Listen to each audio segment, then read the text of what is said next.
और बस फट से किसी ने कुछ कह दिया, कहीं कोई आ गया तो आँख खोल दी और खोल करके उठ के चल दिए, काम करने पूरा दिन निकल गया, आप कुछ नहीं कर पाते। यही होता है घर घर में। एक आदमी आया, कह लगा भजन नहीं करता। हमने कितनी देर वजन किया, कितनी देर कब किया वजन? तूने तो एक दिन भी वजन नहीं किया। कहता भजन नहीं बनता। अगर एक दिन भी करता, मिनट 2 मिनट भी, तब तो तेरा कुछ बनता। तूने तो कुछ नहीं किया। वो कहता भजन नहीं बनता। ऐसी शिकायत करने वाले बहुत से होते, करते कुछ नहीं, कहते भजन नहीं बनता, करेंगे कुछ नहीं, विषय विकारों में बसे रहेंगे और कहेंगे भजन नहीं बनता। अरे भाई तू मिनट 2 मिनट 4 मिनट थोड़ा सा तो कम से कम घाट पे बैठो तो कुछ हो। अब तुम घाट छोड़ दिया और चाहते हो यहाँ कुछ मिल जाएगा, इधर कुछ है नहीं। तो जहाँ कुछ नहीं वहां क्या मिलेगा? वो तो स्थान ही सूरत के जागने का नहीं, वो तो सोने का स्थान है। तो सूरत सोई हुई है, जड़ में फंस करके तो जड़ हो गई, अब सो गई, अचेत हो गई। अब जहां जागना वहां ये जाती नहीं, तो बिना महात्माओं से प्रेम किए वो कैसे जाएगी? वो मिल जाए पूरे तब तो मिले। तो कहते हैं गुर करो खोज कर भाई, सबको एक तरफ से करा भाई। कोई अगर जाना चाहो पार तो गुरु करो खोज कर, कोई गुरु में बहु पार न जाई, कोई पार नहीं जा सकता। अब वो रामायण में भी यही लिखा है, व्यास ने भी यही कहा, वशिष्ठ ने भी यही कहा, बगैर गुरु के पार नहीं उतर सकता कोई भी। सब लोगों ने कहा, लेकिन कहते हुए भी नहीं ढूंढते हो, तलाश नहीं करते हो, उसी में उलझ जाते हो कि ये करना है, ये करना है, ये करना है। इस संसार के जड़ काम, तो जड़ में आपका जन्म होगा। जहां आशा था बासा, जड़ की आशा जड़ में बासा। चेतन की आशा करोगे तो चेतन में बासा मिलेगा। तो चेतन की आशा तो जो चेतन जानने वाला हो वो मिलेगा और बताएगा कि भाई तुम घाट बदल के चेतन में चलो, तब तो चेतन में बासा हो। अब जड़ की चीज है, जड़ में फंस गए, मिला कुछ नहीं। जब अभी नहीं मिला तो बाद में क्या मिलेगा? इसलिए आप सबके सब सत्संग की ज्यादा, सत्संग का नशा होना चाहिए। सत्संग से सब मालूम भी हो जाएगा, सत्संग से भजन भी बनता, जागृति भी आती है, विकार भी दूर होते हैं। सत्संग से बहुत बड़ा लाभ, सत्संग सफाई करता, धो डालता, मन को भी धोएगा, चित्त को भी धोएगा, बाहर से भी धोएगा, अंदर से भी धोएगा, सूरत को भी धोता है और मतलब बाहर इंद्रियों को भी धो डालता। सत्संग नहीं मिलेगा तो सोते रह गए। ये सब जो कुछ फल है आपको सत्संग का, कि जब आप दौड़ धूप करके थोड़ा बहुत सुन लेते हो, उसी से इतनी जागृति आ गई, उतना ही समझने लगे भाई तो कुछ नहीं है। जो कुछ था वो तो हम लेकर के बैठे हुए, तो हमको पता भी नहीं था। घर ही के घर में रहे और चलते रहे बराबर, और रोज गमन करते रहे कि हम 12 कोस चले, रहा कोलू का कोलू में, और कहकार करता है कि 12 कोस रहा, घर का घर ही में, बाहर तो गया नहीं। तो वही मन है, इसी में लगा रहता है, ये किया वो किया, और कहा हमने तो आप कर लिया था और किया कुछ नहीं। अरे पता तो महापुरुषों के पास जाकर के मालूम होगा कि तुम करते हो कि नहीं करते हो, किया कि नहीं किया। ऐसे बगैर जानकार के कैसे पता चलेगा? अब सभी अंधे मिल जाए तो सूरज का पता कौन बताएगा? सबकी आंखें बंद हो जाए, ये कौन कहेगा ये सूरज निकला? एक आध तो होना चाहिए जिसकी आंख ठीक हो और सूरज को देखता हो, वही तो बताएगा। कहेगा नहीं सूरज है, देखो रोशनी हो गई और ये निकाल, सब अंधे रहे।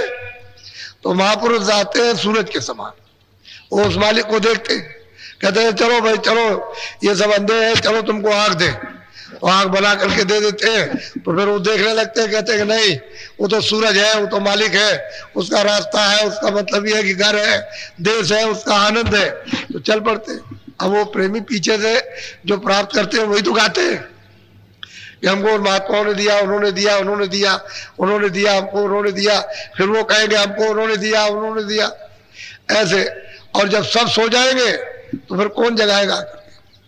कोई जगाने वाला तो चाहिए कि तुम सो रहे हो इस मोह निशा अज्ञान रात्रि में, तुम्हारा जीवन खराब हो रहा है, फिर तुमको मिलेगा नहीं। अब तुम जाग जाओ तो सूरत को जगाओ घाट पर जो सो रही है।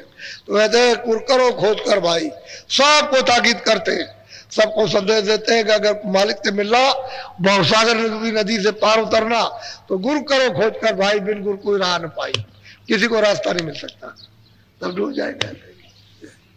इसलिए आप आज दूसरा दिन है,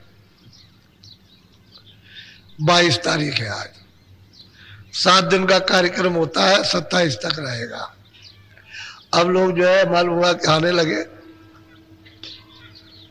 अभी काफी आएंगे ऐसी सूचना मिली है। हम तो चाहते थे ना आए तो अच्छा है,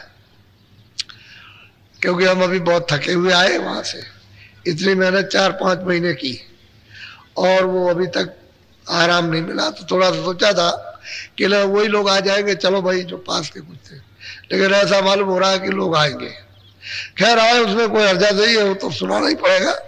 लेकिन अब यह है कि जितना भी सत्संग मिले वो अपना सौभाग्य समझो और इस सत्संग को अच्छी तरह से खूब समझदारी से उसको बैठा लो, चित्त में बसा लो और जो रास्ता बताया जाए उस पर चल पड़ो।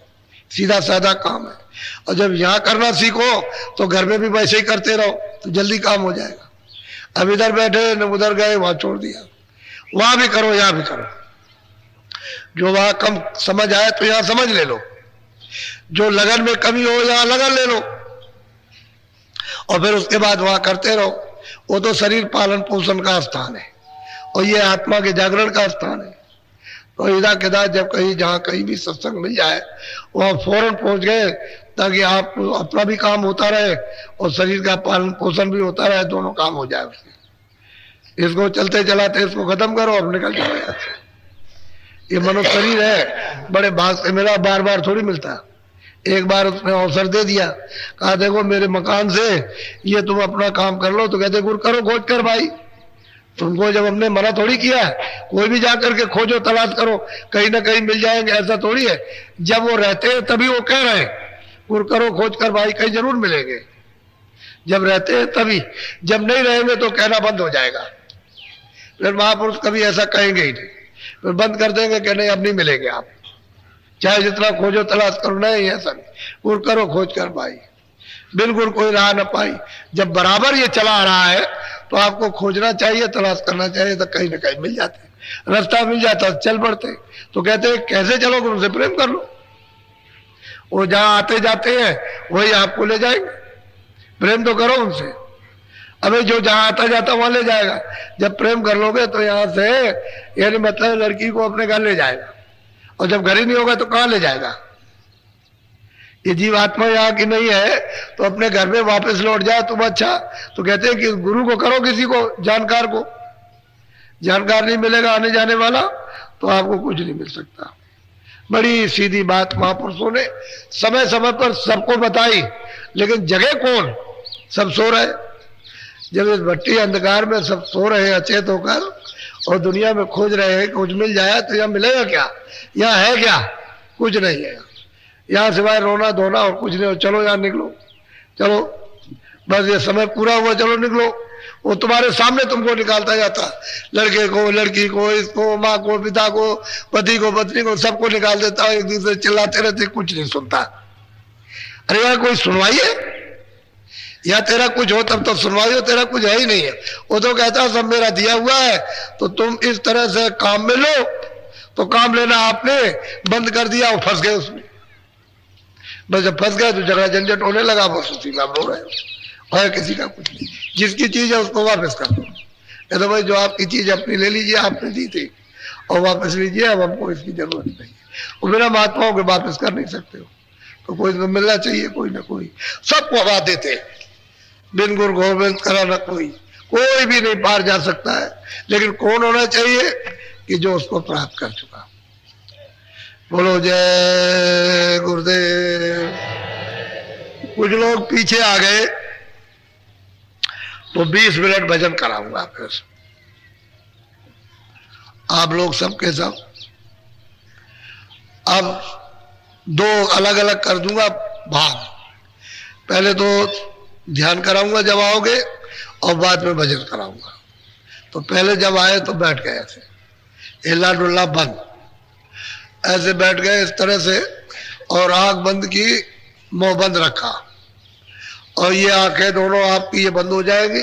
ये बीचों बीच में तीसरी आंख है, अंदर की आंख से सामने सीधा देखने का काम करना।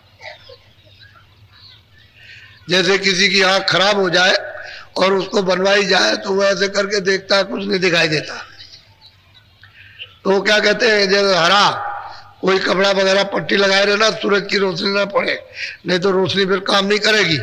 तो हरा कपड़ा लगाए रहता है उसको, और मतलब ऐसा देखता रहता है। धीरे धीरे धीरे धीरे कुछ दिनों के बाद रोशनी आने लगती है तो दिखाई देने लगता। ऐसे ही अंदर में है, अंदर में भी ऐसे ही बिल्कुल अंधकार है, एकदम पर्दा पड़ा हुआ धुंधुकार। तो जब आप दृष्टि को एक जगह रोकोगे, एकाग्र करोगे और धीरे धीरे एक जगह जमाओगे, तो धीरे धीरे धीरे धीरे धीरे धीरे धीरे धीरे पर्दा साफ होगा, तो कहीं ना कहीं से रोशनी आने लगेगी, प्रकाश आने लगेगा। वही तुम्हारी अंदर की तीसरी आंख दिमाग ज्ञान चक्षु खुल जाता है,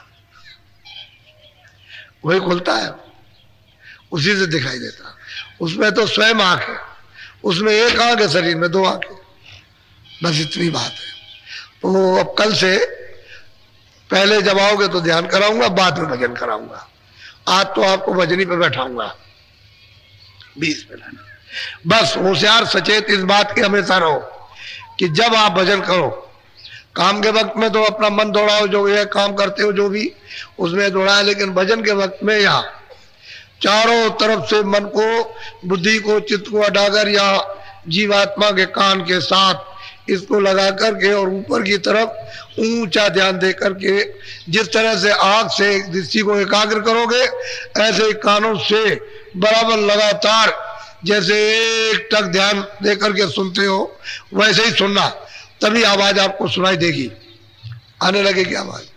जब आवाज सुनाई देने लगे तो उसको गौर से सुनो, धीरे से मन बुद्धि चित्त को कानों के साथ लगाए रहो, तो कान धीरे से काम करने लगेंगे सुनने के लिए, फिर वो सुनने लगेंगे। और मन बुद्धि चित्त जब ये भाग जाएंगे तो पर्दा है, सामने पड़ा हुआ पर्दा हटेगा नहीं, वो लेकर के भाग जाएंगे। पर्दा तो इनकी वजह से सामने, तो मन बुद्धि चित्त रहेगा, जिन्होंने पर्दा इकट्ठा किया वो साथ रहेगा तो कटेगा, साफ होगा, तो धीरे से कान लगेंगे, सुनाई देगा। ऊपर से जो आवाज आ रही शब्द आ रहा वही नाम है। कोई भी आवाज पहले हो, नाम तो सभी है, शब्द सभी है जो ऊपर से आवाज आ रही है, लेकिन फिर आपको छांटना पड़ेगा। जब बहुत तरह की आवाजें आएंगी फिर छांटना है कि भाई हमको ऊपर वाली आवाज कौन सी जो ऊपर ले जाएगी, नीचे वाली आवाज तो आपको मालूम होगी कि नीचे वाली तो नीचे फेंकेगी, ऊपर नहीं चढ़ाएगी, लेकिन जब ऊपर की आवाज को जब छांटोगे तो ऊपर खींचेगी, उसमें छटनी करनी पड़ेगी। पहले तो आवाजें सब प्रकट हो जाने दो, जिस तरह की भी जो आवाज आए तरह तरह की उसको आने दो, और फिर ये जो नाम दाम के वक्त बताई जाती है उसको छांटना है। जब वो छांटोगे तो खिंचाव होगा, तो ऊपर का खिंचाव होगा वापस जाने का। एक तरफ तो फेंकने का है, वो फेंक रही है इधर को, वो उधर नहीं ले जाएगी, उधर फेंकती रहेगी बराबर, ऐसे ढकेलती रहती है उसी सूरत को, और वो आवाज जब पकड़ोगे तो खींचेगी उस आवाज पर, तभी पार जाओगे। जब खिंचाव वाली आवाज पर बैठोगे, वो जहाज है, नौका है, तब वो पार उतारेगी, वापस ले जाएगी। तो दो तरह की आवाजें, एक नीचे वो माया की धार है जो नीचे फेंक रही है, और एक वापस ले जाने की दयाल की धार, दोनों तुम्हारे पास ही है। इसलिए कहते हैं कि घाट पर आओगे तो पता चलेगा, वैसे नहीं। तो अच्छी तरह से मन बुद्धि चित्त को कानों के साथ लगाकर ऊंचा ध्यान देके सुनना। चलो अच्छा बैठ जाओ, आंख और कान बंद करो, बैठ जाओ, कमला डालो,